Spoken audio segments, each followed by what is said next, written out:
रात आज हम जानते हैं क्या गुस्ल करते वक्त कोई दुआ पढ़ना चाहिए या नहीं पढ़ना चाहिए, या बिस्मिल्लाहिर्रहमानिर्रहीम गुस्ल से पहले पढ़ सकते हैं या नहीं पढ़ सकते।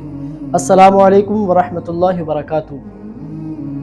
नाज़रीन इकराम, उम्मीद करता हूँ कि आप सब खैरियत व आफियत से होंगे। रफ़ाक़त हुसैन ऑफिशियल में आपका स्वागत है, इस्तक़बाल है। हम दिल से शुक्रगुज़ार है कि आप हमारे चैनल पर तशरीफ़ लेकर आए। अगर आप हमारे चैनल पर नए हैं तो चैनल को सब्सक्राइब कर लीजिए, वीडियो को लाइक कर दीजिए, हौसला अफजाई के अच्छा सा कमेंट्स कर दीजिए।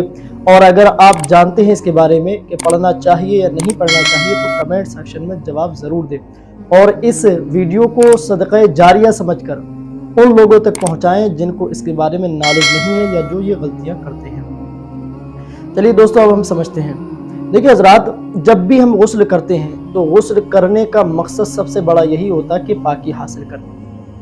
और गुस्ल जब हमारे ऊपर फ़र्ज़ हो, और हम गुस्ल करते ही इसलिए हैं ताकि जो हम नापाकी के हिस्से में हैं, नापाकी के वक्त में हम जो जिस वक्त में औकात में नापाक हैं, उस नापाकी से हमें पाकी हासिल करना ही गुस्ल होता है।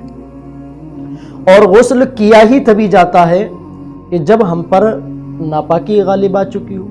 अब उस नापाकी की हालत को दूर करने के लिए, नजासत को दूर करने के लिए, पाकी हासिल करने के लिए गुस्ल करना पड़ता है। तो जो बंदे ये समझते हैं कि हम गुस्ल करने से पहले, कुछ लोग दुआ बताते हैं कि नहीं ये दुआ पढ़िए। देखिए एक बात हमेशा याद रखिए, जब आप नापाक होंगे तो नापाकी की हालत में कोई कलमा, कोई जिक्र अज़कार और कोई दुआ आपको नहीं पढ़नी होती है। ये बात हमेशा याद रखिए कि कोई दुआ नहीं पढ़नी होती है, क्योंकि जब आप नापाक होते हैं उस हिस्से में आपको कोई दुआ पढ़ना जायज़ नहीं है। और फिर भी उसके बावजूद कुछ लोग ये गलतियां करते हैं, और कुछ लोग ये भी कहते हैं कि गुस्ल करने से पहले बिस्मिल्लाहिर्रहमानिर्रहीम पढ़ लेना चाहिए।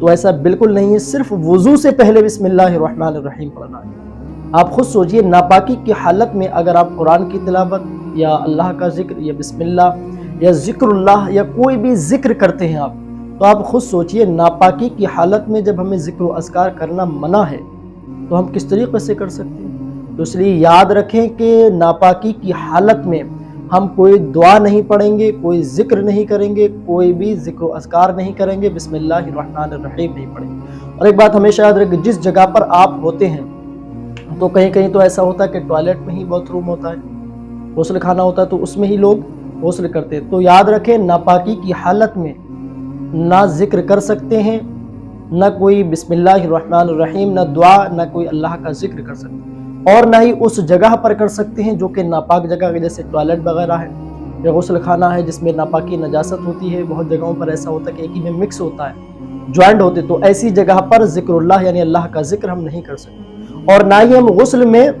ना ही गुस्ल से पहले पढ़ेंगे हम कोई दुआ, ना ही गुस्ल के बाद पढ़ेंगे। हाँ, अगर बेहतर ये है कि गुस्ल से पाकी हासिल करने के बाद जब गुस्ल आपका मुकम्मल हो जाए, आप तहारत पा लें और आप मुकम्मल तौर पर पाक हो जाएं, तो उसके बाद आप चाहें सूरह क़द्र यानी इन्ना अंज़लनाहु फ़ी लैलतिल क़द्र आप 3 मरतबा आसमान की तरफ उंगली उठाकर पढ़ सकते हैं, या कलमा शहादत भी पढ़ सकते हैं। 3 मरतबा आप गुस्ल के बाद ये दुआ भी पढ़ सकते हैं, सूरह क़द्र। अगर ये दुआ आप पढ़ते हैं तो मैदान महशर के दिन जब आपको उठाया जाएगा तो आप शहीदों के साथ उठाए जाएंगे। तो मैं समझता हूँ जो मैं बात आपको बताना चाह रहा था, जो मसला वो समझ में आ चुका होगा। अल्लाह का जिक्र, बिस्मिल्लाहिर्रहमानिर्रहीम, कोई भी दुआ पढ़ना मना है, ऐसा बिल्कुल नहीं करना चाहिए। पाकी हासिल करने के बाद आप जिक्र कीजिए, अज़कार कीजिए, अल्लाह का जिक्र करें, इंशाअल्लाह आपको लुत्फ़ आएगा और आपको उसका सवाब भी मिलेगा। मिलते हैं जब तक के अगली वीडियो में। अल्लाह हाफ़िज़।